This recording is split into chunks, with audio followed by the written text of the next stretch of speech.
34 गुंठ्याची जागा आहे आणि आयडियल आहे फार्म हाऊस बांधण्यासाठी. तयार कोकणी वाडी आहे बघा.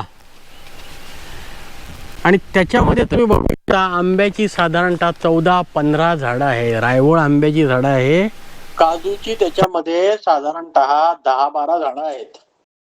मोस्टली मातीची जागा आहे आणि जागा स्लोप असल्यामुळे मालकांनी स्टेप्स मध्ये ती जागा डेव्हलप केलेली आहे. आणि डाव्या साईडला बघू शकता एक गडगा आहे आणि उजव्या साईडला इकडे बघू शकता हा एक गडगा आहे, त्याच्यामध्ये ही जागा आहे.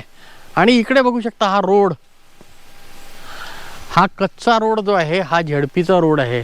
आणि 8 ते 10 महिन्यात गावकऱ्यांच्या मते हा डांबरीकरण होणार आहे. वर्ग 1 जागा, 1 सातबारा आणि 1 नाव. गावठाण साधारण 200-300 मीटर अंतरावर आहे. पुणे 195, मुंबई आहे 220 आणि दापोली एसटी स्टँड आहे 11 किलोमीटर. किंमत त्याची फक्त 7 लाख रुपये लमसम. जागा बघण्यासाठी तुम्हाला व्हॉट्सअप करता, त्यात प्रॉपर्टी ID किंवा लिंक टाकली तर मला कळेल कुठल्या जागेत नेमका तुम्हाला इंटरेस्ट आहे.